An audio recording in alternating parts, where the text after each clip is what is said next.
Mesdames et messieurs, bonsoir. C'est avec un réel plaisir que nous vous retrouvons à travers les antennes de la DTV pour ce débat de la rédaction, l'émission hebdomadaire consacrée aux questions d'actualité. L'actualité, c'est la sortie de Franck Timis qui a brisé le silence pour en quelque sorte laver à grand eau le frère du président de la République.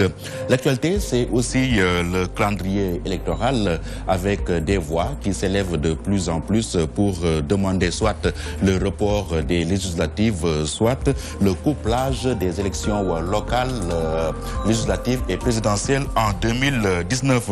Et évidemment, nous allons terminer avec le troisième point et entrer à la rentrée scolaire avec l'effectivité ou non de ce slogan Ubitei Djangtei. Je m'avais vous présenter nos invités. Alioune Badara Sy, il est membre de la cellule de communication du PVD Hizboul Haq. Monsieur Sy, bonsoir. Bonsoir Pierre-Edouard et vraiment merci pour cette invitation. Nous en profitons pour saluer nos co-débatteurs et ensuite l'ensemble des téléspectateurs de DTV. Nous en profitons aussi pour saluer le leader fondateur Cheikh Ahmadou Kara Mbacké Noreyni et le remercier pour toute sa confiance qu'il a portée à ma personne pour venir représenter le parti au niveau de ce plateau. Merci. Lamine Bara Gaye, membre des cadres de l'APR et responsable APR à Mbacké. Bara, bonsoir. Bonsoir Pierre-Edouard, bonsoir à mes amis avec qui je partage le plateau, bonsoir aux téléspectateurs de la DTV, c'est avec un grand plaisir que je retrouve encore votre plateau. Voilà. Elias Bassène est le secrétaire national adjoint chargé de la communication de la Fédération nationale des cadres libéraux, membre du comité directeur du PDS. Elias, bonsoir. Bonsoir Pierre, bonsoir à tout le monde. Écoutez, je suis très heureux de me retrouver parmi vous ce soir.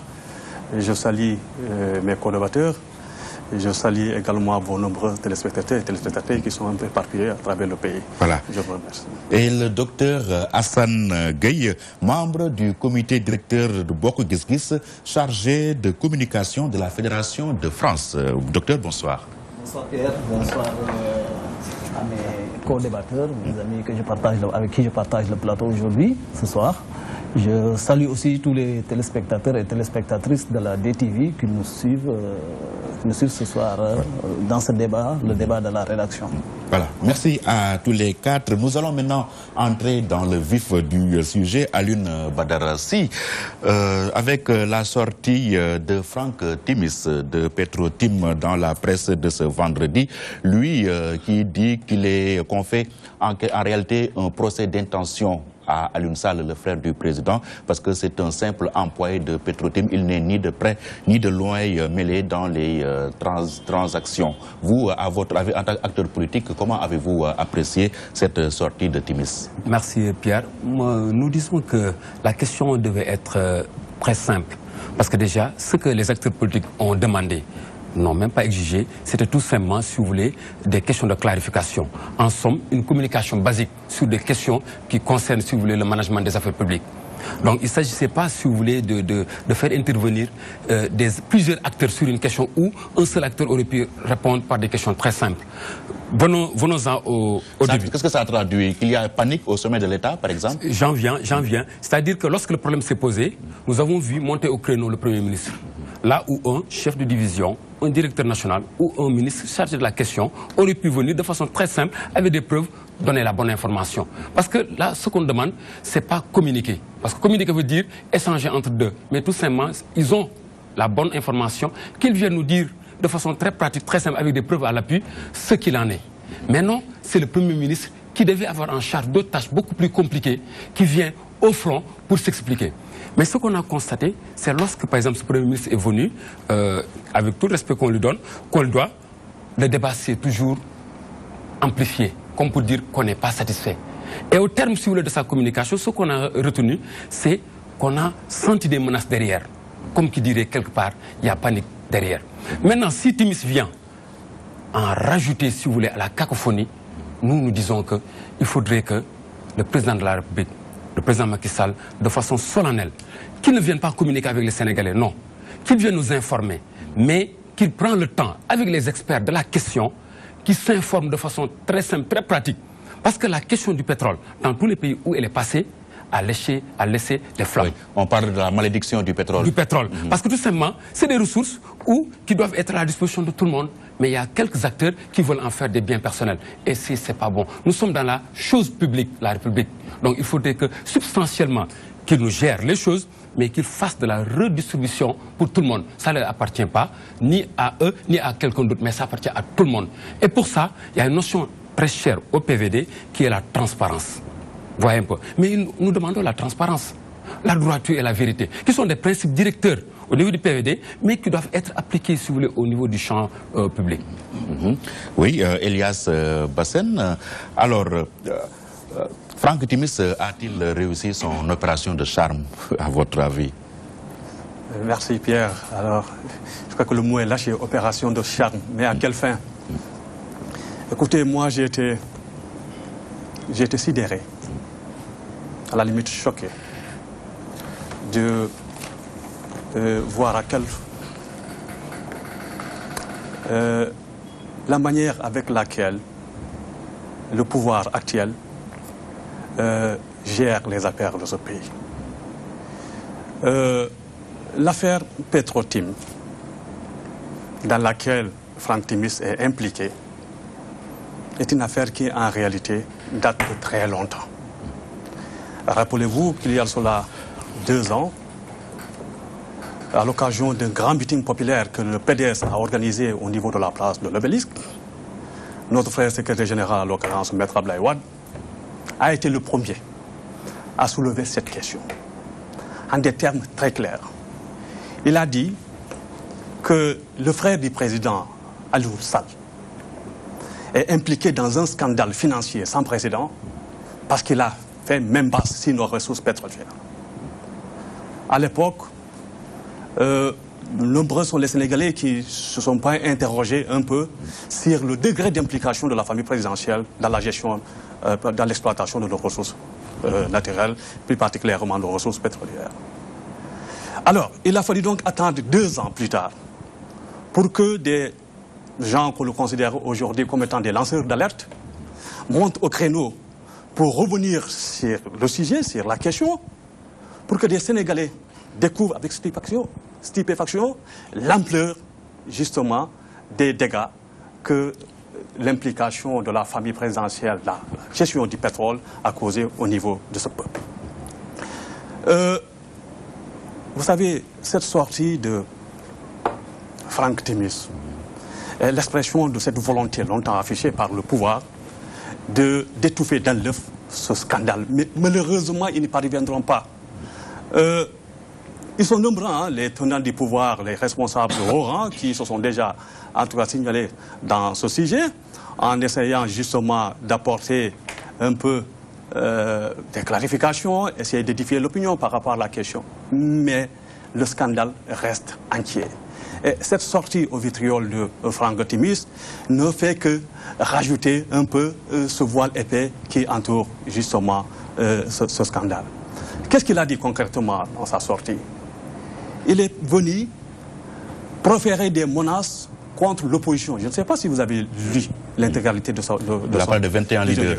Et il va porter plainte lundi prochain. Très bien, à Londres. Oui. Et au Sénégal. Au Sénégal, d'accord? Il est venu donc proférer des menaces contre l'opposition parce que dans son entendement, il faut intimer l'ordre à l'opposition de la boucler, de se taire et d'éviter de parler de l'affaire Petro-Tim. Mais l'opposition n'a qu'à sortir les preuves de ce qu'elle avance, de ces allégations. L'opposition n'a qu'à sortir les preuves de ce qu'elle avance. Mais ce n'est pas l'opposition d'apporter des preuves. C'est Aliou Sall, le frère du président de la République, qui a été accusé de s'être mouillé dans une affaire, un scandale financier. C'est Aliou Sall d'apporter les preuves de son non-implication, de sa non-implication dans ce scandale. Ce n'est pas l'opposition d'apporter des preuves. Quand bien même que l'opposition détient des preuves. Et vous allez voir avec le temps, d'ici quelques jours, quelques semaines, si le pouvoir, justement, continue à développer cette politique défensive qui consiste justement à dire « oui, nous sommes motifs de rien, on nous accuse parce qu'ils sont des opposants », nous allons mettre sur la table l'ensemble des pièces maîtresses qui étaient de manière formelle et significative la culpabilité de Aliou Sall et donc du président Macky Sall dans cette affaire. De toutes les façons, de toutes les façons, quels que soient les responsables qu'ils vont mobiliser pour monter au créneau et essayer de blanchir Aliou Sall dans cette affaire, le scandale reste entier et l'opposition ne lâchera pas le morceau, ça je peux vous en rassurer.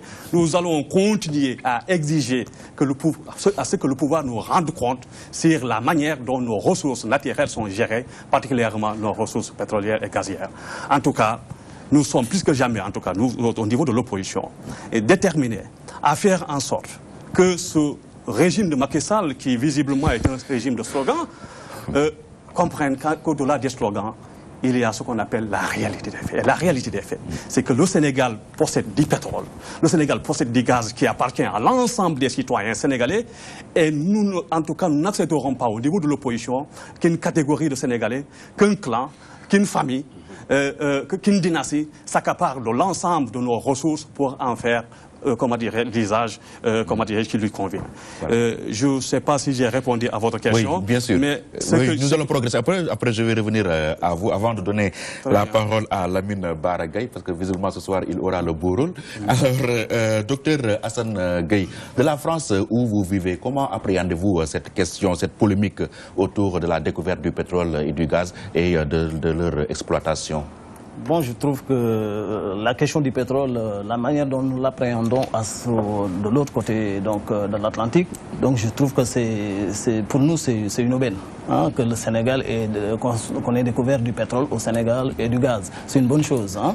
Alors, le problème ne se pose pas à ce niveau. Le problème se pose au niveau de la gestion donc, de cette manne pétrolière et gazeuse. Alors, donc, la question est très simple. Les Sénégalais, d'ici et d'ailleurs, demandent une seule chose, que ces ressources-là soient gérées avec transparence. Nous ne demandons rien d'autre. Alors, on voit que le frère du président, comme l'a dit ceux qui m'ont précédé tout à l'heure, le frère du président est trempé dans cette histoire. Mais la question peut se poser aussi sous une autre forme. Comment Aliou Sall est arrivé à ce niveau de responsabilité par rapport à Petrotim également et par rapport également à la gestion du pétrole d'une manière générale? Alors, moi je pense que ce qu'on aurait pu dire, ce que les gens n'ont pas dit jusque-là, il y a trop de polémiques, un tollé sur cette question-là. Mais je pense que la question devrait se poser à ce niveau-là.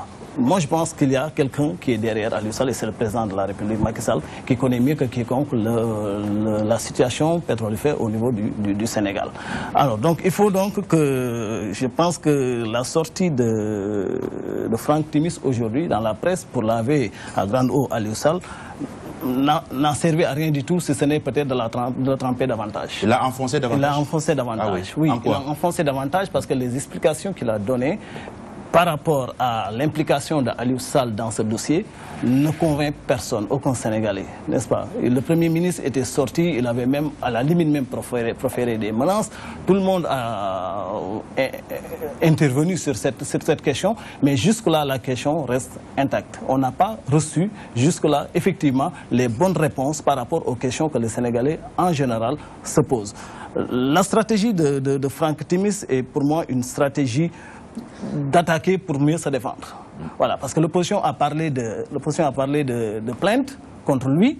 L'opposition a parlé également des pertes que cela nous a causées donc, au niveau du trésor sénégalais.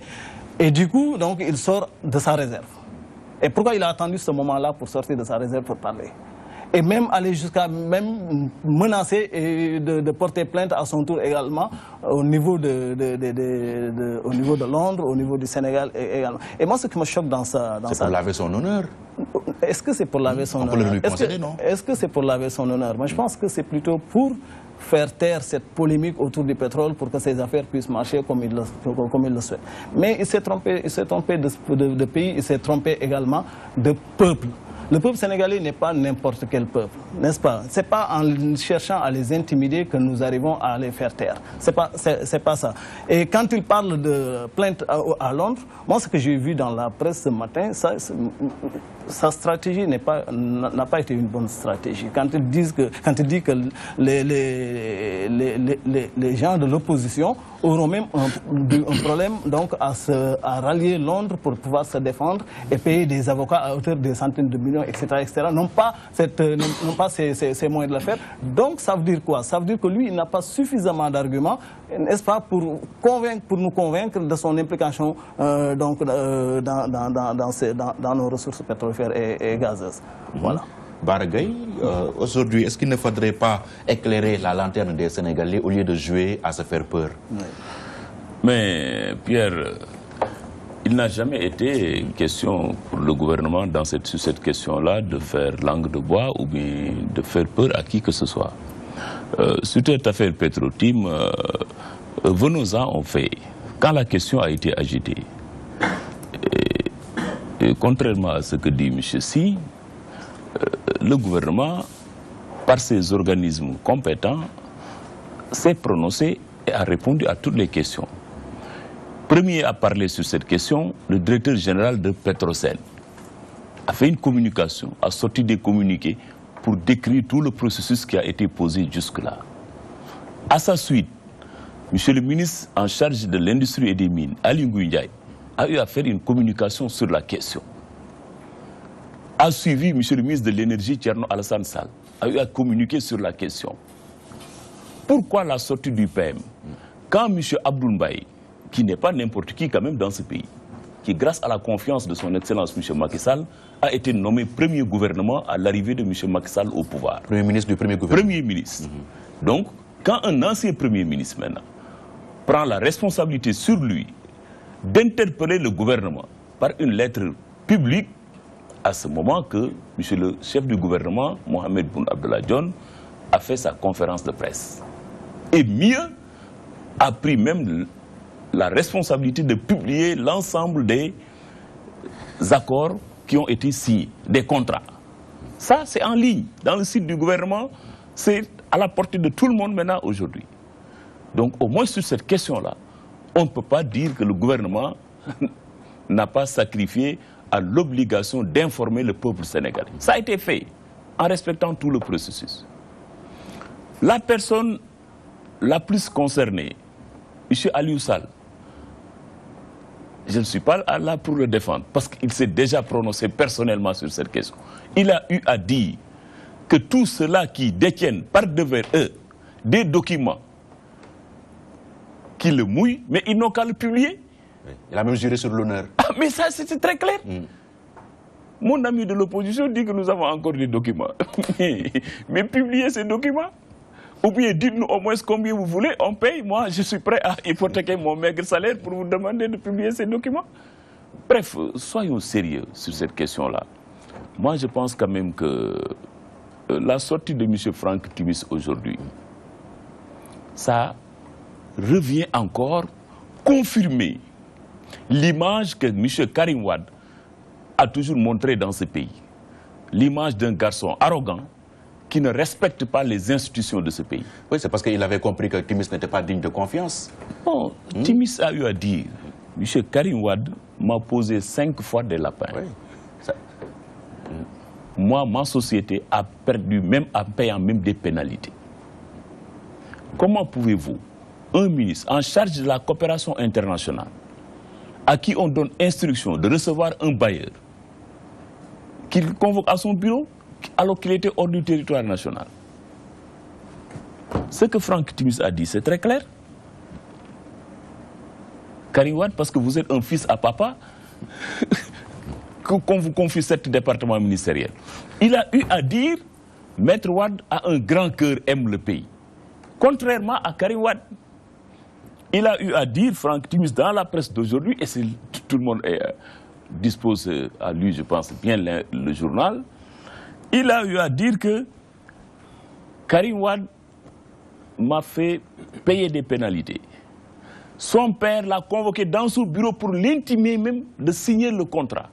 Vous vous rendez compte? Mais c'est cette image d'un garçon arrogant que nous a toujours offert ce Karim Wade. Mieux encore, je défie quiconque. Moi, j'ai eu à interroger des responsables d'organes de presse pour dire, écoutez, pourquoi ceux-là, que l'on peut au moins considérer comme des sachants dans cette question, les Samuel Sarr, les anciens premiers ministres de Wade, les anciens ministres de l'énergie, aucun parmi ces gens-là n'a pris la responsabilité jusque-là de se prononcer publiquement ou d'aller dans un débat pour oser défendre les positions que défend M. Bassène et autres là. Je les comprends. Mais personne, parmi les responsables à haut niveau du Parti démocratique sénégalais, n'ose aller sur un plateau de télévision pour défendre ce que vous défendez là. C'est quoi? Qu'est-ce que vous insinuez là? Qu'ils ont des choses... Parce qu'ils n'ont pas d'argument, Pierre. C'est aussi simple que ça. Samuel Sarr, jusque-là, qui se dit Wadis éternel, est-ce que vous l'avez vu publier même pas un communiqué sur cette question-là pour dire que Aliou Sall est mouillé sur cette question? Karim Wade, est-ce qu'il a eu, de là où il se trouve, il ne peut pas se prononcer. Depuis que cette question-là est agitée, est-ce que vous l'avez entendu se prononcer sur cette question? Mais quand même, venons-en aux faits. Les faits, c'est aussi simple que ça. Jamais de mémoire de gouvernance dans ce pays, un gouvernement a pris la responsabilité de publier officiellement des contrats qui sont signés et de les mettre même en ligne. C'est ça les faits. C'est aussi simple que ça. Si vous détenez des documents, vous n'en avez pas. Oui, mais la question qui taraude les esprits Baragay, c'est pourquoi le président Macky Sall a signé le décret. C'est vrai qu'Abdoulaye Wade avait signé le contrat, mais c'est lui qui avait signé le décret. Or, il avait la possibilité de ne pas le faire parce qu'il avait cassé déjà le décret de Global Voice concernant les appels entrants au Sénégal. Pierre, l'État, il y a un principe irrévocable, c'est la continuité de l'État. Quand le président a pris le pouvoir, Franck Timis l'a confirmé aujourd'hui, il a convoqué le DG de Petrosen pour lui dire est-ce que ce décret-là est un décret viable. Il restait à être numéroté. L'IGE avait déconseillé à Macky Sall de signer le décret. Non, attends. Il ne restait que le numéro. C'est ça que le directeur du Petrosen a confirmé au président. C'est en ce moment qu'il a pris la peine de signer, la responsabilité de signer. Et mieux encore, ceux qui annoncent, ils ont annoncé 600 milliards par-ci, par-là. Mais on connaît très bien comment ça... La législation, l'article 48, excusez-moi, l'article 48 et 56 du code minier est très clair sur ça. Le nouveau code des impôts, l'article 722, au moment de la phase d'exploration et d'exploitation, les entreprises sont exonérées de toute taxe. C'est très clair, c'est la législation en vigueur. Comment peut-on dire que l'État du Sénégal a encaissé 600 milliards sur cette question? Vous savez, Pierre, sur cette affaire, vous avez parlé de malédiction du pétrole. Aujourd'hui, je pense qu'il y a des questions essentielles sur lesquelles la classe politique, l'opposition, son rôle, c'est de construire un discours alter. On peut leur comprendre ça. Mais je pense quand même que sur cette question-là, on ne peut pas aujourd'hui vraiment dire que le gouvernement n'a pas fait preuve de responsabilité. Le gouvernement n'a pas fait preuve de transparence. Personne ne peut le dire. Maintenant, nous comprenons, nous sommes dans le jeu politique, c'est une opposition, ils ont toujours besoin d'un os. Alors, c'est ça. Donc la question du pétrole, c'est lorsqu'il le reste. Aliou Sall, c'est le frère du président, mais je pense quand même que sur cette question-là... Est-ce un os à ronger, cette question du pétrole, comme il le dit, pour vous? Moi, je dis qu'un communiquer, oui, mais convaincre. Convaincre par des preuves. Et la plus grande épreuve, c'est développer la pédagogie par l'exemple. Voyez un peu. Le problème est là. Tout le monde en parle. Il y a tout un armada institutionnel qui a été mis en branle pour chercher à communiquer, à convaincre. Et le premier niveau, dit-il, c'est le directeur général de Petrosen. Mais ça aurait pu s'arrêter à ça, si c'était clair. Il n'a pas convaincu, on parle du ministre des Mines. Il n'a pas convaincu, on parle du ministre de l'Énergie. Maintenant, le grand boss vient au-devant de la scène. Donc moi, je pense que... Le demain sera autour du président de la République. Autour du président, ce que nous demandons au niveau du PVD. Mais maintenant, il y a un slogan qui a été lancé lors du Forum national de l'administration par le président de la République qui disait la gestion axée sur les résultats. Mais nous demandons au niveau de notre formation politique la communication axée sur les résultats. Qu'ils communiquent bien, qu'ils communiquent comme ils veulent, mais qu'ils mettent les preuves qu'il faut pour dissiper, si vous voulez, les doutes qui taraudent, si vous voulez, les Sénégalais. On n'a pas besoin de beaux discours. Pour les beaux discours, nous en avons assez quand même. Et la communication, la sortie de M. Timis est très maladroite dans ce contexte. La sortie, qui devait sortir? À l'une, il s'est terré. Maintenant, on demande au président de la République. Je l'ai dit tantôt, lorsqu'il va sortir, il va rassembler tous les arguments nécessaires pour convaincre, parce que c'est l'homme le plus informé du pays. Il a toutes les informations à disposition, parce que nous ne cherchons pas, parce que c'est des ressources publiques qui appartiennent à tout le monde. Et au-delà du pétrole aussi, nous avons l'or de Sabodola, qui est exploité, on communique peu ou même presque pas sur l'or. Il y a d'autres ressources sur lesquelles on ne communique pas et nous ne savons pas ce qui se passe. Moi, je pense que nous ne sommes pas de l'opposition, mais ce régime, quelque part, a des problèmes avec la clarté, avec la transparence. Ouais. Et ce n'est pas mal de poser la question. Mais pour eux, lorsqu'on pose une question, alors dans le sens des choses basiques, parce que ça ne les appartient pas, comme je le disais, mais qu'ils nous répondent de façon très simple et puis on tourne la page. Parce que le pays a besoin d'autres challenges. L'éducation, la santé, la sécurité, vraiment d'autres domaines sur lesquels nous avons compétence. Michel est en France, c'est des experts. Il y a des gens qui sont au Sénégal, des experts qui peuvent porter le challenge du développement. Mais il ne faut pas distraire les gens, au lieu de dire voici la bonne réponse, mais chercher à distraire les gens. Voyez un peu. Moi, je pense qu'il faudrait que, de façon très simple, prendre les institutions, la plus grande institution du pays, prendre toutes les bonnes informations de façon très pratique, même entrer en séminaire à votre niveau. Savoir quoi dire pour que les gens... Ah, ok, ça, on n'avait pas compris. On a besoin de ce petit mot. Ça, on n'avait pas compris. On en a besoin. Nous ne sommes pas des dupes. Nous sommes au Sénégal. Nous avons été formés au Sénégal. Il y a des gens qui sont partis à l'étranger. Mais nous savons qu'il y a le problème de la gouvernance. Il a dit, le problème de la gouvernance. Les gens ne veulent pas qu'on regarde. Et c'est le constat que j'ai fait depuis que ce gouvernement est là, pour dire que c'est des gens qui ne veulent pas dans le clair. Il y a beaucoup de voitures, il y a maintenant plus de voitures teintées au Sénégal, comme pour dire que nous voulons être vraiment dans un cocon où personne ne va voir. Excusez-moi, c'est juste pour taquiner, mais qu'ils communiquent de façon très simple et très pédagogique. Merci. Oui, mais selon Barre, ils ont communiqué. C'est vous de l'opposition qui ne voulez pas entendre raison, Elias. Permettez-moi d'arracher un petit sourire, Pierre. Lui, il est sérieux quand il le dit. Oui, naturellement, même moi je suis sérieux. Rassurez-vous. Monsieur, si le gouvernement, on n'a pas un problème.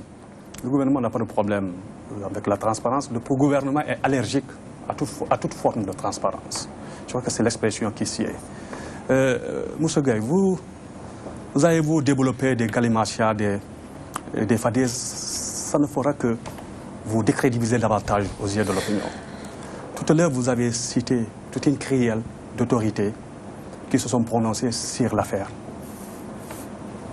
La question que vous devrez vous poser, c'est que pourquoi donc les Sénégalais n'ont pas tourné la page? C'est les Sénégalais ou bien l'opposition? C'est les Sénégalais.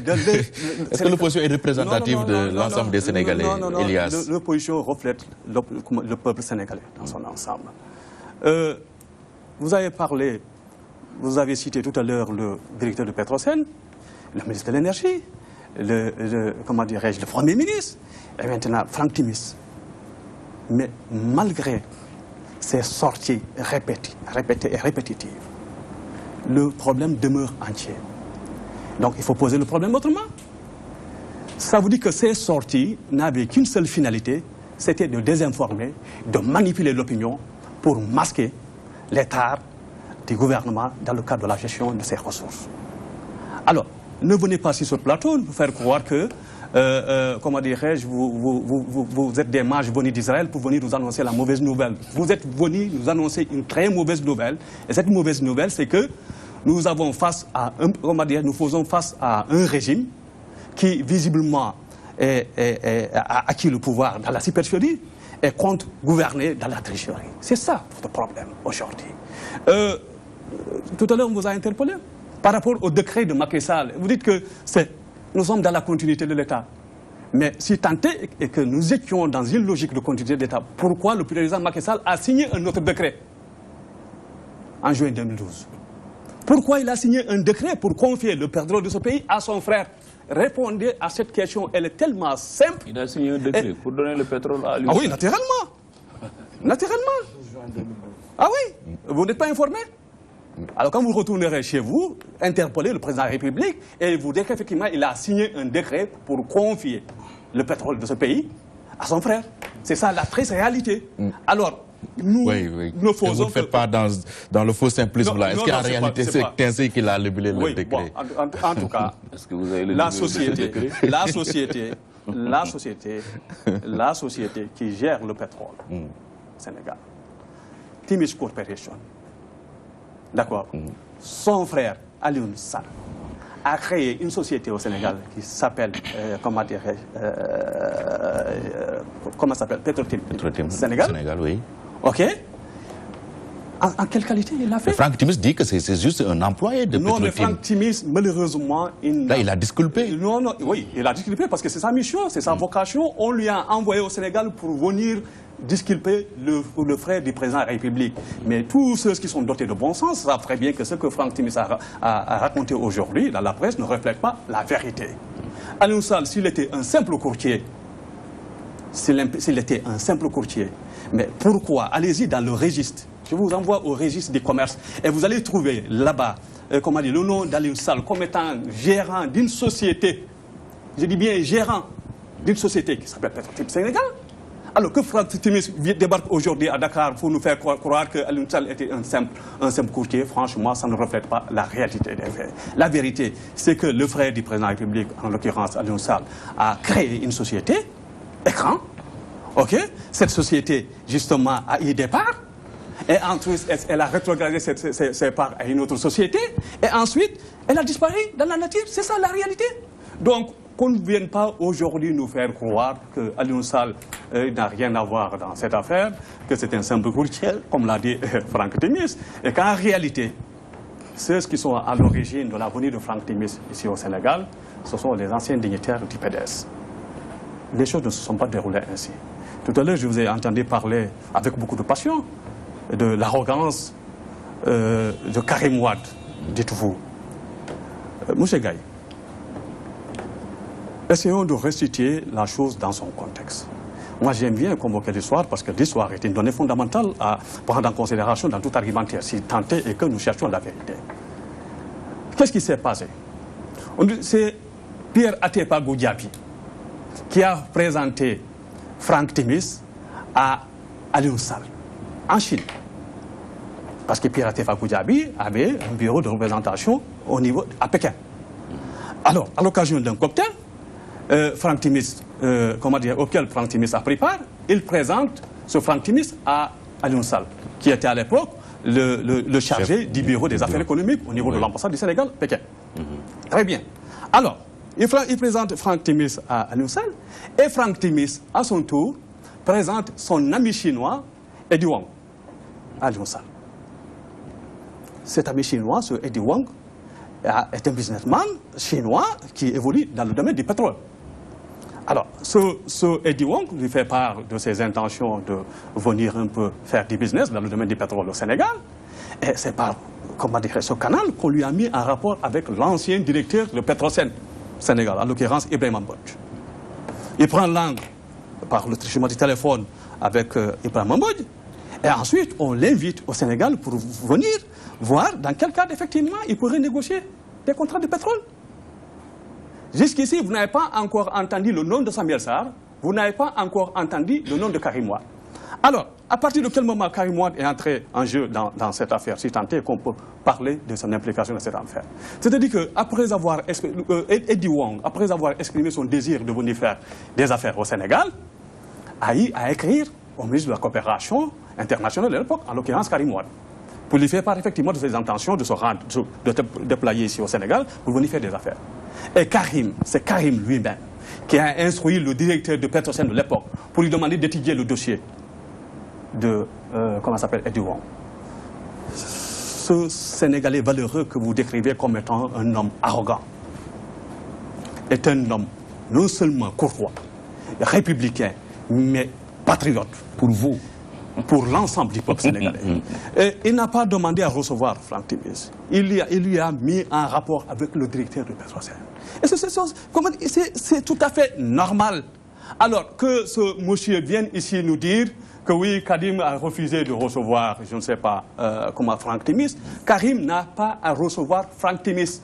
Il y a des structures de l'État qui sont chargées de la gestion et de l'exploitation de notre pétrole. Il y a une structure qui est là qui s'appelle Petrosen. Et Karim a orienté ce potentiel investisseur. Comment pouvez-vous parler d'arrogance? Comment pouvez-vous, réquiser le patriotisme de Karim Wade? Il faut qu'on soit sérieux dans ce pays. Je sais que c'est une des missions qui a été dévolue à ce Franck Timis. Sa sortie aujourd'hui dans la presse n'avait qu'une seule raison, c'est de faire en sorte s'organiser pour mouiller Karim Wade dans cette affaire. Mais je peux vous assurer, comme le disait l'autre, jusqu'à l'extinction du soleil, vous ne parviendrez pas, vous ne parviendrez pas à impliquer Karim Wade dans ce scandale. C'est votre scandale. C'est vous qui aviez fait même bâtir nos ressources, et c'est à vous d'expliquer au peuple sénégalais les raisons pour lesquelles vous vous êtes accaparés de nos maigres ressources. C'est aussi simple que cela, mais de grâce, ne cherchez pas des faux fuyants en essayant d'impliquer Karim Wade, Maître Abdoulaye Wade, Samuel Sarr. Il n'y a que Macky Sall et son frère qui peuvent nous dire, je ne sais pas si vous le savez, le degré d'implication de leur famille dans la gestion et l'exploitation de notre pétrole. Voilà. C'est ça la réalité. Docteur Assane Gueye, est-ce mal parti? À peine que le pétrole soit découvert au Sénégal, bonjour les chamailleries.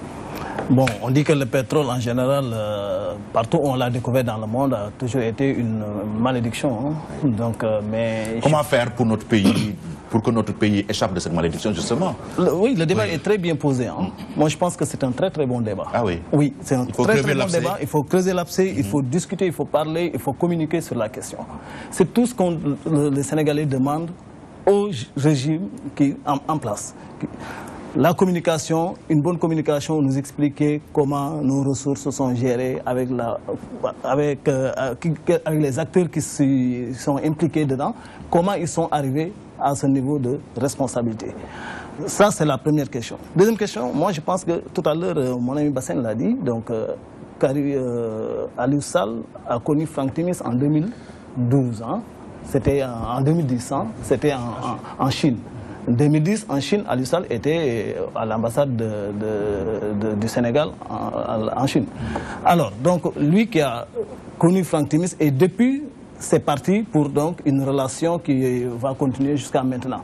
D'où son implication donc dans cette... Mais comment un agent de l'État peut être impliqué, n'est-ce pas, dans cette transaction-là, qui naturellement ne l'a pas fait gratuitement, hein.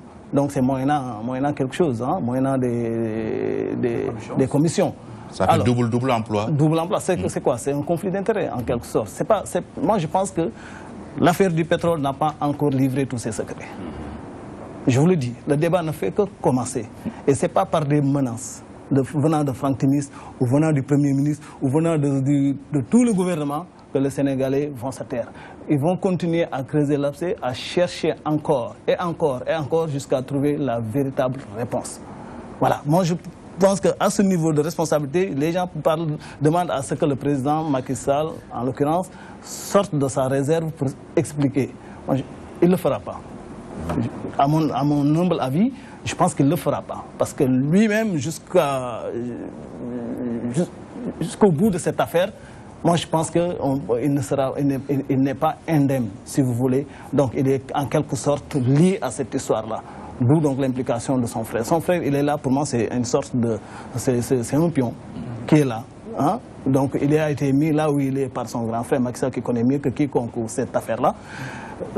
Il arrivera un jour qu'il soit encore au pouvoir ou après, mais je pense qu'en 2019, tout sera bientôt clair, parce qu'en 2019, donc, ils partiront et donc le dossier sera encore remis sur la table, n'est-ce pas? Et du coup, on verra encore une autre affaire. Ce ne sera pas cette fois-ci une affaire Karim Wade, mais une affaire Aliou Sall, quoi. Et Macky Sall, je pense qu'en tant que président, sera le premier président à se présenter devant là-bas pour expliquer aux Sénégalais véritablement la question donc, du pétrole dont il a toujours géré. Bargaï, vous du pouvoir, est-ce que réellement, véritablement, vous êtes à l'aise dans ce débat? Mais absolument, Pierre. Quand j'entends M. Bassène, pour qui j'ai beaucoup de respect, quelquefois, avec tout le respect que je vous dois, c'est presque de la compassion que j'ai pour vous, ces jeunes qui se battent pour Karim Wade. Parce que vous savez, Franck Timis n'a pas dit que du mal de l'ancien régime. Il a eu à dire que le président Wade a un grand cœur. Sur Karim. Président Wade a un grand cœur. M. Samuel Sarr est un ministre compétent et sérieux. Ça, c'est Franck Timis qui l'a dit dans l'interview. Il ne faut pas élucider ça. C'est important. Et nous, qui sommes des jeunes engagés dans l'arène politique, mais ce que nous souhaitons, c'est que Maître Wade continue encore à avoir une longévité. C'est quelqu'un pour qui nous avons beaucoup de respect. C'est quelqu'un qui a travaillé pour le maintien des acquis démocratiques dans ce pays. Et la personne, la première à avoir du respect pour le président Wade, c'est bien le président Macky Sall. Ça, quand même, au moins, vous pouvez le concéder. Il n'a jamais dit du mal du président Wade. Mais ce que je dis sur Karim Wade, ce n'est pas parce que je m'acharne sur ce garçon. Mais Bassène, c'est les faits. Karim Wade s'est mis ici, devant Baratal, pour lui dire « je détruirai votre entreprise ». 3000 emplois. Jean Lefebvre, qui l'a mis à terre. Mais c'est Karim Wade. Bref, je ne veux même plus évoquer cette page sombre de l'histoire de ce pays. Maintenant, j'en viens au problème. Ce que vous avez dit sur ces questions-là, mais on n'a pas besoin... Je ne peux pas dire autre chose que ce que j'ai dit tout à l'heure. Le gouvernement a respecté tout le processus, monsieur Si, d'information du peuple sénégalais. Directeur général, ministre, premier ministre. Vous voulez que le président se prononce? Oui, mais quand parce que les autres peuvent arrivera, mais pour convaincre quelqu'un, mais il faut qu'il soit dans une position pour que quand il voit les preuves, il accepte. On dit en Wolof que beaucoup disent Djantebi. Mais qu'est-ce que tu peux faire? Excusez-moi. Mais c'est ça les faits. Maintenant, sur la position, comme on l'a dit, de Aliou Sall, nous sommes dans une nouvelle gouvernance aussi. C'est la gouvernance de la diplomatie économique. Aliou Sall était chef du bureau économique en Chine. C'est sa position qui faisait qu'il était en contact avec les opérateurs. C'est ça le rôle également de nos ambassades et particulièrement de nos bureaux économiques. Donc c'est sur ces relations professionnelles qu'il a eu à faire connaissance à M. Franck Timis et à le convaincre à venir au Sénégal. Et toujours à la décharge d'Aliou Sall.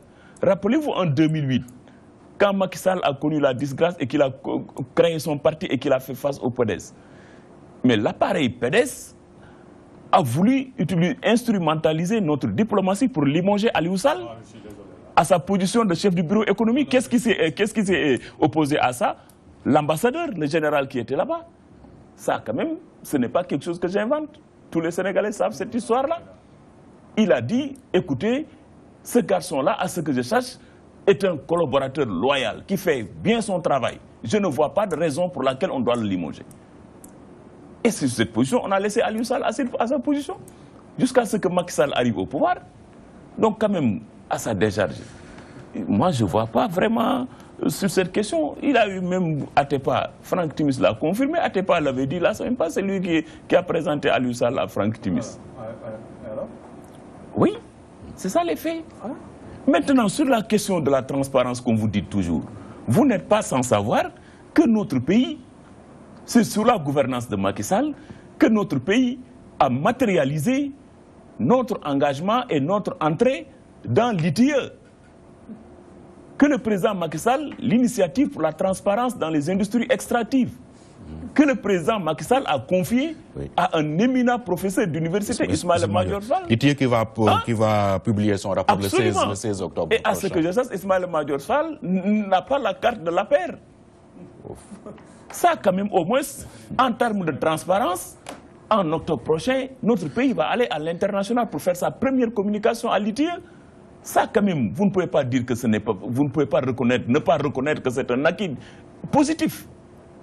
Mieux encore, tout à l'heure, quand je terminais le journal télévisé.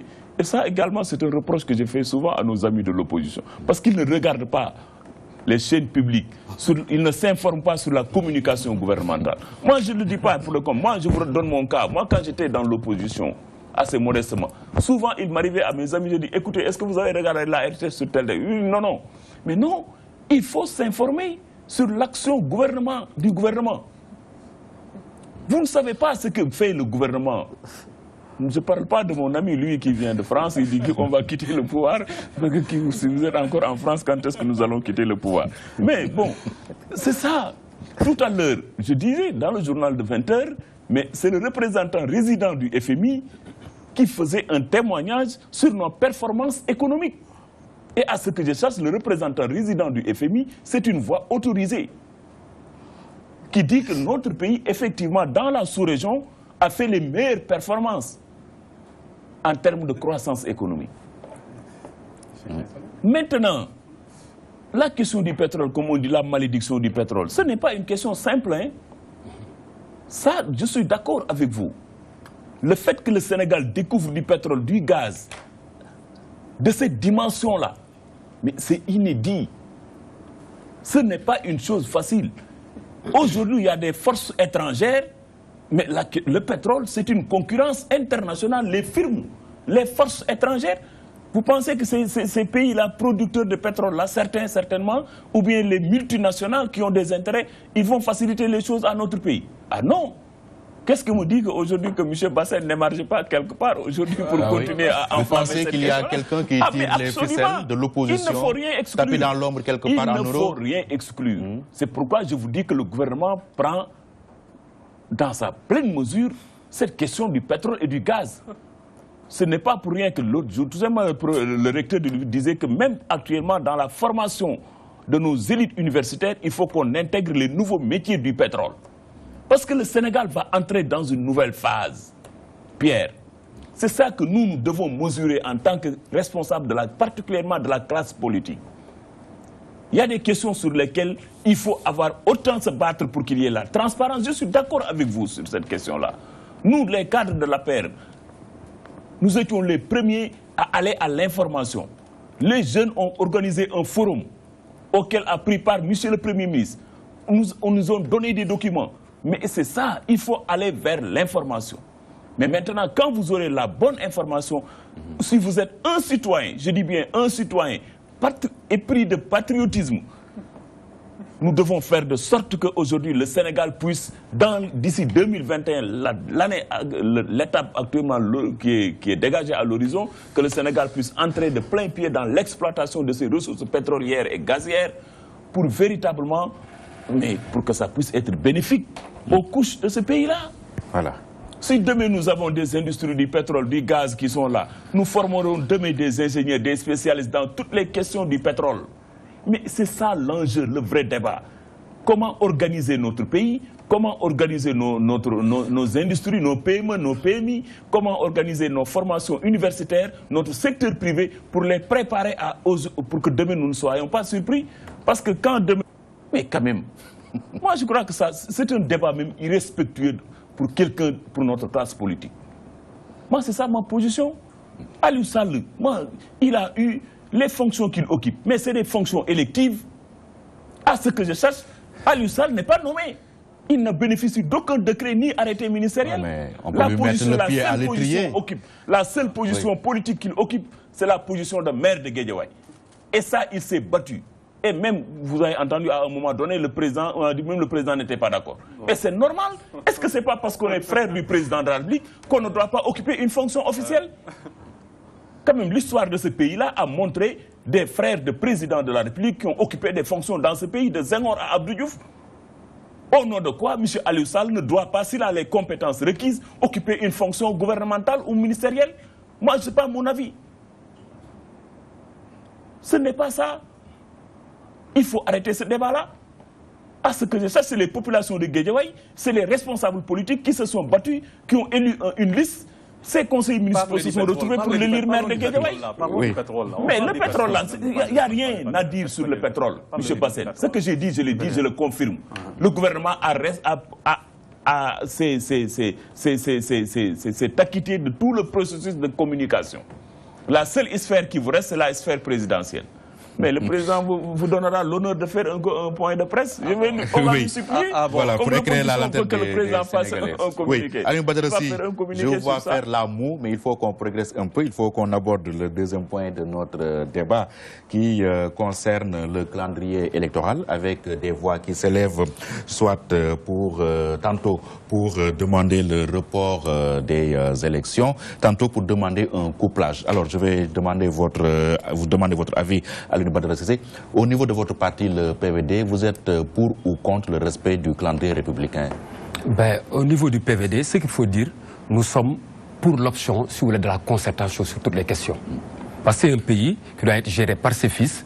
Donc pour toute question, si c'est essentiel et pertinent, si vous voulez, de reporter ou de faire autre chose, c'est le collectif, c'est le groupe qui va statuer là-dessus. D'accord. Mais je pense qu'à mon sens, à mon humble avis, il faudrait, à mon sens, faire le couplage. À mon sens, le débat devrait, au niveau de notre parti, être discuté. Vous exprimez une position personnelle? Une position personnelle qui pourrait être partagée par le parti, parce que nous sommes un parti ciblé de clairvoyance, de discussion et d'échange. D'accord. Parce qu'on peut minimiser les frais.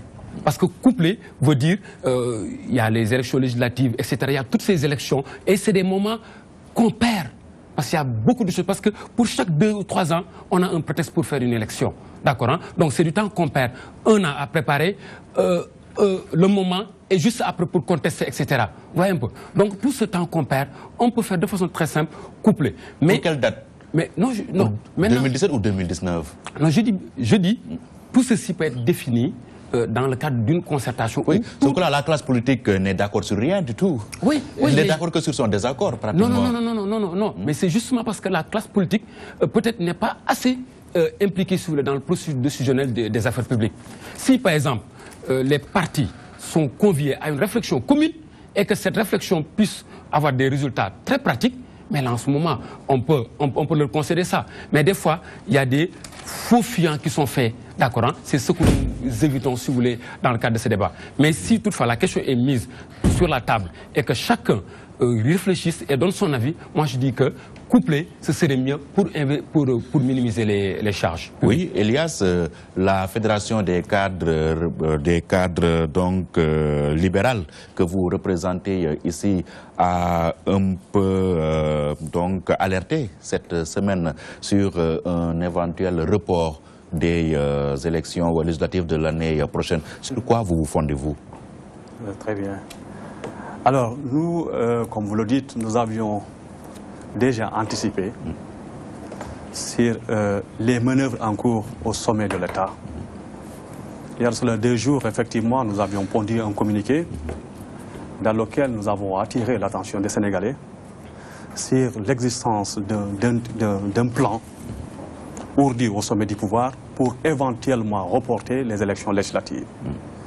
Heureusement que le lendemain, ce même pouvoir nous a donné raison, parce que le lendemain, Djibo Leyti Ka a fait cette sortie pour faire sa fameuse proposition de couplage des élections législatives. Il a exprimé une position personnelle. Très bien. Djibo Ka. Alors, oui, il a exprimé une position personnelle. Il a exprimé une position personnelle. Ou bien vous pensez que c'est Macky qui est derrière? Naturellement que c'est Macky qui lui a envoyé. C'est une balle de sonde. Ce que Djibo Ka accepte de jouer le rôle de pantin de la République, c'est son problème, ça ne nous engage pas. Mais ce que j'aimerais vous dire ici, c'est que nos soupçons sont réellement fondés. Et je vais vous dire pourquoi. Pourquoi?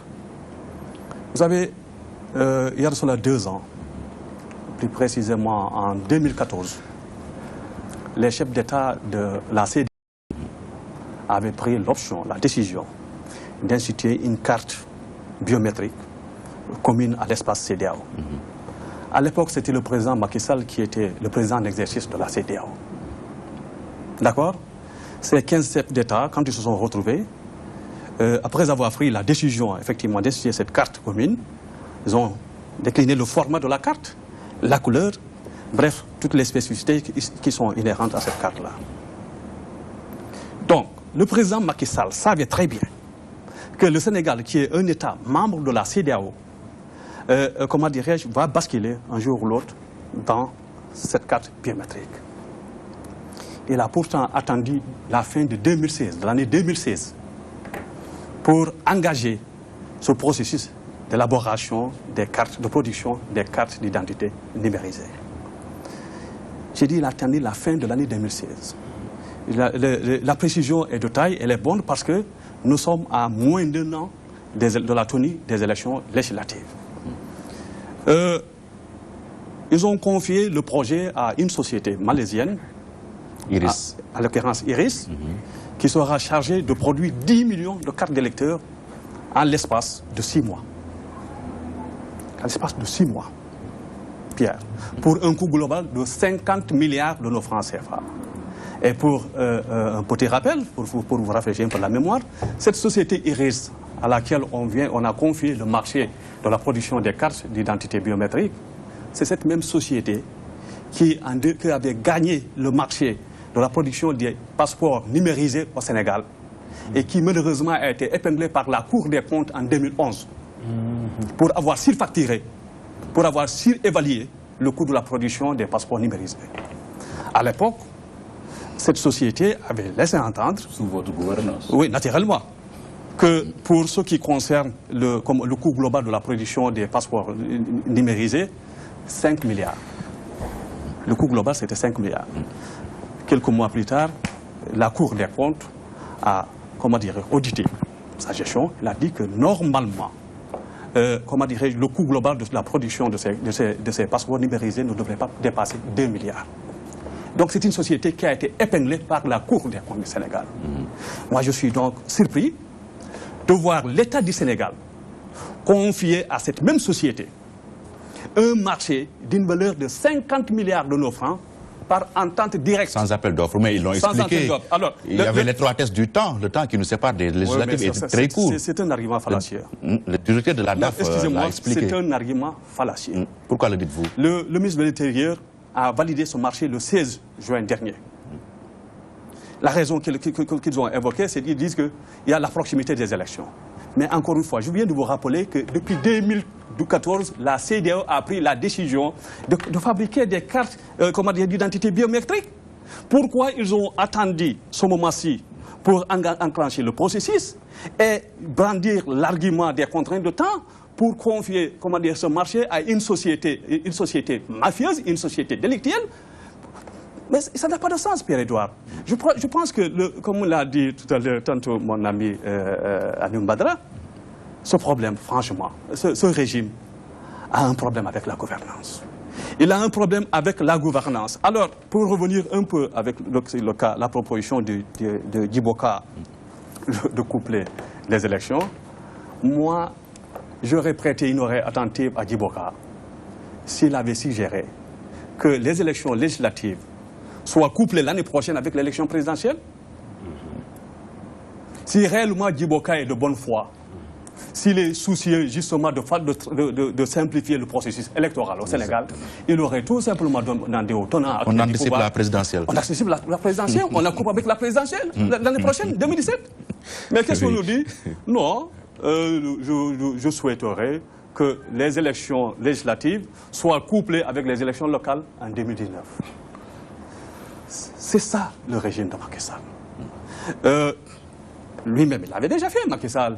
Normalement, s'il avait respecté sa parole, s'il n'avait pas ravalé sa langue, s'il n'était pas revenu sur sa promesse, l'année prochaine, le collège électoral sénégalais devrait être convoqué pour se prononcer par rapport justement à celui qu'on souhaiterait confier les destinées de notre pays. Il a reporté les élections en 2019 parce qu'il était convaincu qu'il allait être bâti à plate couture. Aujourd'hui, qu'on est à quelques encablures justement de ces élections législatives, le pouvoir se rend compte encore qu'il sera laminé, qu'il sera bâti. On cherche des profouillants, on cherche des prétextes pour reporter ces élections. Vous ne reporterez absolument rien, monsieur. Oui, docteur Hassan Gueye, y a-t-il à votre avis des velléités de reporter les législatives de l'année prochaine? Bon, je pense, mon avis, c'est que les élections doivent se tenir à date échue, comme l'a suggéré, l'a même dit le ministre de l'Intérieur lors de l'ouverture de la commission. Mais techniquement, est-ce qu'on a le temps matériel pour tenir les élections l'année prochaine? Mais pourquoi pas? Avec les cartes biométriques? Mais pourquoi pas? Parce qu'eux, ils ont donné une date avant le 31, tout le monde doit avoir sa carte. C'est demain. Le 31 décembre. Oui, mais peut-être ils mettront les moyens, ils mettront les conditions nécessaires peut-être pour que chacun ait sa carte d'identité avant cette date-là. À défaut, ils n'ont qu'à renvoyer encore à une date ultérieure, donc la clôture donc de ça. Moi, je pense que le renvoi des élections, ou le couplage des élections, comme l'a suggéré Djibo Leitika, bon, c'est son avis. J'ai entendu dans la presse Madame Yann Thiam, donc, qui n'est pas n'importe qui, conseillère du président de la République, qui a dit que bon, cette question n'a pas été débattue dans leur instance politique et tout, que c'est un avis personnel donc, de Djibo Leitika. Et évidemment, bon, si c'est le cas, tout à l'heure, mon ami Bassène a parlé de ballon de sonde, on peut en espérer. Hein? Bon, donc, si c'est Djibo, quand il parle, c'est pas n'importe qui parle. Mais je pense qu'à mon avis, il a raté une occasion donc, de se taire. La question électorale est traitée au niveau, si vous voulez, d'une commission, la commission technique de, comment on appelle ça encore, commission technique de revue du code électoral. Donc qui regroupe les partis de l'opposition, etc. et les partis du pouvoir. Au sein de cette commission, donc je pense que toutes les questions à incidence électorale sont traitées. n'est-ce pas? Donc, au nom de quoi donc on doit parler donc de ces élections, du report de ces élections, le couplage des élections, etc. Dans d'autres sphères, quoi, autres que au sein de cette commission. Donc, la question la plus importante pour moi, c'est de revoir le système la forme de scrutin qu'on a aussi ici au Sénégal. Parce que c'est le fameux Raougad. Pour moi, la question doit se poser à ce niveau. Revoir cette situation-là. Parce que tu vois, dans une circonscription bien donnée, quelqu'un qui a 30% donc, du suffrage remporte tous les postes. Je pense que c'est quand même, ces députés ne sont pas tout à fait représentatifs donc, de cette circonscription, étant donné que 70% donc, de cette circonscription n'ont pas voté pour eux, et ce sont eux qui vont représenter malheureusement. Donc je pense que la réforme doit s'accentuer à ce niveau-là et essayer effectivement d'aller vers un second tour comme ça se passe dans les grandes démocraties comme en France et ailleurs. Oui. Ouais. Lamine Bara Gaye, Djibo Ka est-il la voix de son maître? Autrement, est-il porteur d'un message du président? Non, vous savez, le doyen Djibo Ka, quand même, c'est un homme politique aguerri. Et ce n'est pas aujourd'hui qu'il a commencé à prendre des positions sur les questions d'enjeu national. Ça, au moins, il faut le reconnaître. Maintenant, comme aujourd'hui, il est de la mouvance présidentielle, c'est vrai que tout ce qu'il dira ne peut pas ne pas vous engager. Non pas nous engager, mais ne peut pas ne pas être commenté par nos amis de l'opposition comme c'est nous qui sommes à la base. Ça, on peut le comprendre. Mais qui connaît Djibo Ka, c'est aussi quand même que c'est un homme qui prend la pleine responsabilité de ses propos. Et maintenant, ce que je peux dire sur ça, c'est que notre pays quand même a une longue tradition de dialogue, particulièrement pour ce qui concerne les questions électorales. Mon frère l'a dit, nous sortons d'un travail qui a duré presque un peu moins de 2 mois de la Commission nationale de révision du code électoral. Et à cette commission siégeaient tous les partis politiques légalement constitués de notre pays. Et au sortir des travaux, la commission a eu un consensus. Le consensus, la question sur laquelle tout le monde est d'accord, c'est que nous avons aujourd'hui un sérieux problème dans notre fichier électoral, ce que nous appelons le stock mort. Tout le monde est d'accord aujourd'hui que le nombre de Sénégalais qui participent à des élections dans ce pays est minime par rapport à ce que nous avons comme population électorale. Et ça, c'est une question qui doit interpeller toute la classe politique. Et c'est au gouvernement de travailler à ce que les institutions qui sont élues à travers en tout cas les responsables qui seront élus, soient au moins représentatives. Ça, c'est le minimum. Et ça, on ne peut l'avoir qu'avoir un fichier électoral fiable. J'entends mon ami dire société mafieuse, Iris, tout ça. Des fois, je me demande, est-ce que M. Bassène même mesure la responsabilité des propos? Et pourquoi par entente directe? Parce que 50 milliards. Peut dire. Donc, j'ai dit, voilà le constat. Maintenant, la situation, c'est est-ce que nous devons continuer à garder ce fichier-là? Nous sommes tous des citoyens. Combien sommes-nous aujourd'hui à prendre les dispositions qu'il faut quand nous perdons un parent, de le faire radier dans le fichier électoral? On n'est pas nombreux à le faire. Beaucoup de Sénégalais qui sont dans le fichier qui ne votent plus. Et ça, il faut qu'on travaille à sécuriser, à avoir un fichier électoral fiable. Mieux encore, ça c'est le premier aspect. Le deuxième aspect, c'est que notre pays également est dans un espace communautaire qui s'appelle la CEDEAO. Et les décisions des instances communautaires ne peuvent pas ne pas s'appliquer à notre pays. Et ça, c'est la question de la carte électorale, de la carte biométrique de la CEDEAO. Et ça, aujourd'hui, moi, en tout cas, les informations qui me parviennent des autorités administratives que j'ai eu à consulter sur ça, c'est que c'est une carte qui va être très fiable. Des questions même de prendre les empreintes des 2 doigts. Aujourd'hui, tout le monde sait qu'avec la porosité de nos frontières, combien sont-ils aujourd'hui à avoir des cartes d'identité au Sénégal, en Guinée, en Gambie, etc.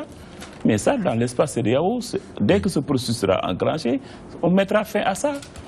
Le deuxième élément qui s'impose, c'est que également, c'est pour des questions de sécurité. Nous sommes dans un monde aujourd'hui où on a besoin de ça. Maintenant, sur l'octroi du marché, Iris, etc., je pense aujourd'hui aussi que s'il y a véritablement un gouvernement qui est à cheval sur la rationalisation de nos ressources, c'est bien notre gouvernement. Et on a donné des preuves également dans ça. Véritablement. Aujourd'hui, rien que sur le train de vie de l'État, qui concernait principalement les factures d'eau, d'électricité, quand même, la rationalisation, la carte diplomatique, combien de casiers de personnel dans les ambassades à l'étranger. Ça, quand même, le gouvernement a travaillé, a capté beaucoup de ressources sur ça, sur ces économies.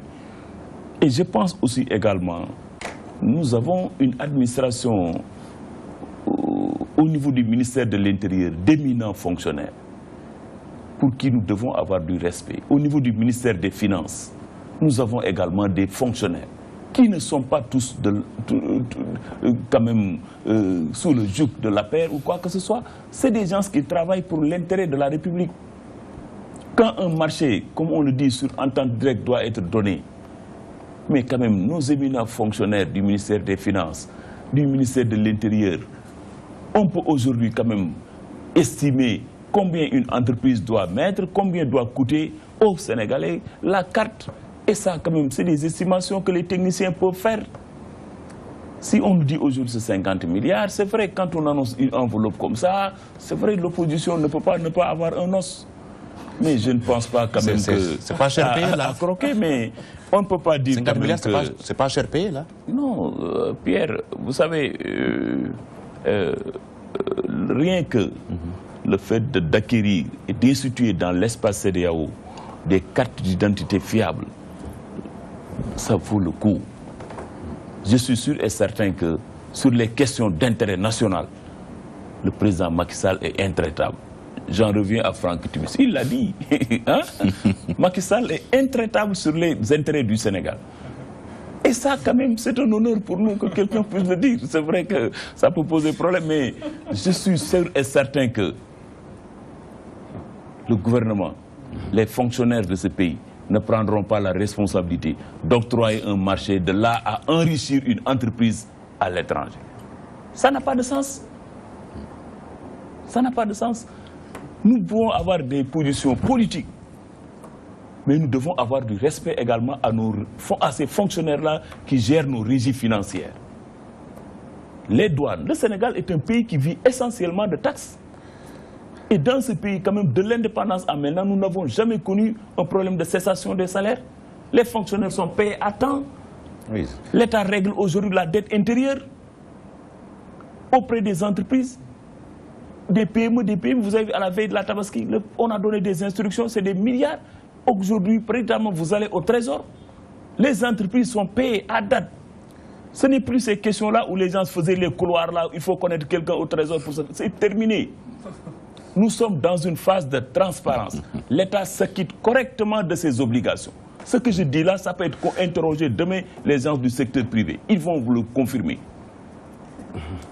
Nous avons maintenant, mais nous, on n'a pas suffisamment de ressources. Mon ami disait tout à l'heure les véhicules blindés là. Est-ce que les véhicules teintés là, est-ce que le grand patron du PVD même ne circule pas en véhicule teinté? Mais ça également, mais le commun des Sénégalais, mettre un véhicule teinté, on n'a pas besoin d'être fonctionnaire ou un grand cadre pour le faire. Hein, ça. Nous allons aborder le dernier point de notre débat. Il nous reste moins de 10 minutes. Hein. Je pense que ce sera l'occasion de faire un dernier tour de table que je vais démarrer avec Alioune Badarassi. La rentrée scolaire 2016-2017, Ubitei Djangtei, c'était le slogan, l'argument ou le slogan proposé par la COSIDEP et repris par le gouvernement du Sénégal. Après avoir observé tout ce qui s'est passé mercredi dernier, est-ce qu'on a assisté à l'effectivité de Ubitei Djangtei? Merci Pierre-Edouard. Juste avant de répondre à la question, moi je dis à Michel Gueye que le guide du PVD a offert déjà plus de 100 voitures. Aucune des voitures n'est teintée. Ça, je le dis, les gens qui le connaissent, c'est pour blaguer, mais par rapport à sa hauteur sociale, il ne s'agit pas de blaguer avec lui sur ces questions.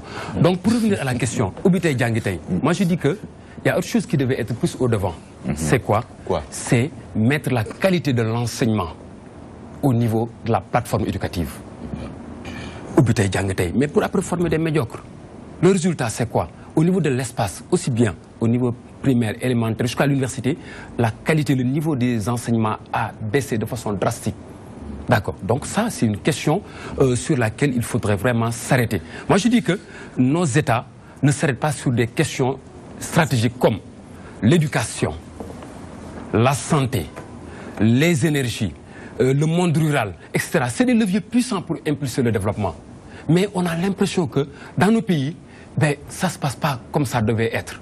Le Oubitié Djangité, maintenant, qu'est-ce qu'on doit dire à l'État? À l'État, respecter les engagements, les accords signés. Quelqu'un qui signe un document, cela veut dire qu'il a juré. D'accord. Donc il faut respecter. Et les syndicats, le plus souvent, qu'est-ce qu'ils disent? Nous ne demandons pas des choses nouvelles. Nous demandons des choses qui ont été décidées et nous savons que c'est faisable parce que nous sommes dans le secteur. Ça, c'est d'une part. Mais les aspects des accords, des engagements pris. Mais donc, en second aussi, il faut qu'on dise aussi aux syndicats de demander, c'est des intellectuels aussi, de demander ce qui est demandable, si vous me permettez le mot. D'accord, hein? Mais en toute chose, il faudrait que l'État revoie sa politique éducative. Parce que si nous ratons l'éducation dans nos pays, c'est que nous ratons le développement dans la réalité. Et il est très fréquent de voir des ministres qui font des fautes et ça n'étonne plus personne. Parce que c'est la base éducative qui est en train de poser un problème. Donc c'est un peu ça. Hassan Gueye, est-ce que cette année vous nourrissez l'espoir d'en finir tout simplement avec les perturbations récurrentes du système éducatif? C'est tout mon souhait. Hein? C'est vraiment tout mon souhait. Je souhaiterais vraiment avoir une année scolaire sans perturbation, sans grève ni rien. Mais le concept de Oubitei Djangtei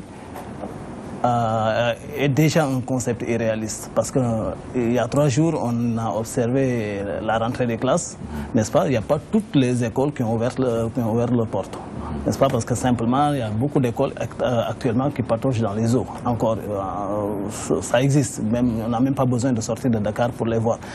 Moi, je pense que pour qu'il y ait un enseignement de qualité, c'est ça qu'il faut, c'est à ce niveau-là qu'il faut se poser la question, un enseignement de qualité au Sénégal. Il faut que tous les acteurs de l'éducation, n'est-ce pas, se retrouvent autour du table. Ils l'ont déjà fait, certes, les accords ont été signés, comme on l'a dit tout à l'heure, mais il faut d'abord respecter ces accords-là avec les syndicats des enseignants. Et aussi revoir, je dis bien revoir le programme, notre programme éducatif. Le principal problème au Sénégal, c'est ça. Nous avons un programme, si vous permettez, obsolète, caduc, qui date depuis je ne sais pas combien d'années et ça n'a jamais été revu, hein, n'est-ce pas? Donc qu'on appelle ça aussi des séminaires, qu'on appelle le fameux... Avec, les assises. Les assises, voilà, justement, les assises de l'éducation nationale ont été tenues ici, etc. Les conclusions, qu'en est-il? Où elles sont? On ne sait pas. Est-ce que ce qu'on a tiré de ces assises-là sont en train d'être réalisés sur le terrain? J'en sais rien du tout. On assiste toujours au même système, au même problème. Effectivement, chaque année, avant même la rentrée, les syndicats profèrent des menaces. Si les accords ne sont pas respectés, nous n'allons pas regagner les salles de classe, etc. Et ceux qui en pâtissent, c'est les élèves. C'est les élèves et les parents d'élèves. Donc il faudrait, moi, à mon niveau, donc, véritablement qu'on soit plus conséquent avec nous-mêmes, avec les enseignants en général et la famille éducative, n'est-ce pas, pour arriver effectivement à une année scolaire paisible. Oui, justement, comment en arriver là à une année zéro perturbation, Elias? Oui, alors je crois que le problème, on devrait le poser autrement, hein, parce que Oubitei Djangtei, ce n'est pas un concept, c'est un slogan. Un énième slogan, devrais-je dire. Après la patrie, avant le parti, après la gestion sobre et vertueuse, on en arrive aujourd'hui au Oubitei Djangtei. En termes d'imagination, ils ont une imagination très fertile. Ils sont d'une inspiration extraordinaire, les tenants du pouvoir. Si on ne pouvait gouverner que par des slogans, le Sénégal serait certainement aujourd'hui la première puissance économique mondiale. Malheureusement pour nous, nous avons des vendeurs d'illusions qui excellent dans l'art de manipuler l'opinion. Pierre, comment on peut envisager un temps soit peu de démarrer les cours le jour de l'ouverture des classes dans un environnement caractérisé par l'existence d'abris provisoires? Est-ce que vous savez qu'il y a des milliers et des milliers d'abris provisoires au Sénégal? Des élèves qui apprennent à la belle étoile. Est-ce que, le docteur l'a dit tout à l'heure, savez-vous qu'il y a des milliers et des milliers d'écoles qui sont actuellement englouties par les eaux? C'est partie de votre passif aussi. Hein? D'accord? Savez-vous qu'il y a des centaines et des centaines d'enseignants qui continuent à réclamer des primes, comment dire, que l'État leur doit depuis l'année dernière ou il y a seulement 2 ans? Dans cet environnement, dans ce contexte précis, comment peut-on penser qu'il est possible, ici au Sénégal, de démarrer l'année scolaire le jour même de l'ouverture des classes? Les écoles l'ont réussi, ce n'est pas possible. Des écoles l'ont réussi. Ah oui. Naturellement, il y a des écoles qui ont réussi à le faire. Mais bon, nous parlons de l'école sénégalaise dans sa globalité. D'accord? Ce n'est pas l'école de Dakar, ce n'est pas l'école de Diourbel. Nous parlons de l'école sénégalaise. Moi, je suis originaire de la Casamance et je peux vous affirmer que dans nos patelins là-bas, nombreux sont les élèves qui ne sont pas encore en mesure de regagner leur lieu d'école parce que d'abord, il n'y a pas de désherbage. Il y a beaucoup de comment dirais-je là, d'herbes, hein, avec ce que cela comporte comme risque, la présence des serpents. Mais l'hivernage encore, la saison des pluies là, n'est pas encore terminée chez nous. Et je vous ai parlé tout à l'heure de l'existence d'abris provisoires. Donc ceux qui ont conçu dans leur laboratoire de fabrication de ces slogans savaient pertinemment. Ah oui, ce gouvernement, comment dirais-je, c'est un formidable laboratoire de fabrication de slogans. C'est extraordinaire. Ils savaient pertinemment que ce n'est pas faisable, ce n'est pas réalisable. Mais comme ils sont toujours dans une logique de manipulation, ils veulent toujours justement, comment dire, orienter le peuple vers la monnaie à regarder là où ils veulent nous orienter, mais ils vont continuer à nous abreuver de ce genre de slogan. Mais pour moi, c'est en quelque sorte manquer de respect même à ce peuple que de parler de Oubité Dianguité. Mais l'école sénégalaise est quelque chose de très sérieux. Mon ami disait tout à l'heure que le Sénégal, je crois que c'est ça, là où je partage, pour une fois je partage son avis, le Sénégal est un géant diplomatique. Le Sénégal a une très belle signature sur le plan international. Le Sénégal, comment dirais-je, est un pays d'élite. Sous Macky Sall, etc. Le Sénégal est un pays d'élite. Et ça, nous devons cela à quoi? Mais nous le devions à notre école. Nous le devions à notre formation. Malheureusement, cette formation-là, elle a été, comment dirais-je, elle est en train d'être escamotée. Il n'y a plus d'école au Sénégal. Vous avez tout détruit. Vous avez tout détruit. Vous avez fait tout à l'heure, vous décriez un peu le niveau des élèves. Quand un élève, un étudiant, à la limite, qui prépare un master, s'exprime en français, mais c'est dans un français scabreux. C'est regrettable et c'est désolant. Mais ça, c'est les conséquences, justement, des tares congénitales que rencontre notre système éducatif et que personne ne peut voir. Alors, il y a des assises de l'école, de l'éducation nationale. Il y a des gens, des spécialistes ont été mobilisés pour réfléchir autour de la problématique de l'école sénégalaise. Ils ont pondu des documents, des propositions très intéressantes. Mais ça dort dans les tiroirs. Qu'est-ce qu'on fait à la place? On envoie un ministre va-t-en-guerre, ministre de l'Éducation, qui est là à en découdre avec tout le monde, y compris même à en découdre avec la Cour de justice, la Cour suprême. Alors voilà, donc Lamine Bara, pour beaucoup, cette rentrée a été plus officielle qu'effective. Non, elle a été effective quand même. Je voudrais dire à mon ami ici, qui a un peu égratigné des ministres qui font des fautes, mais je pense quand même qu'à leur décharge, nous avons quand même des ministres très respectables.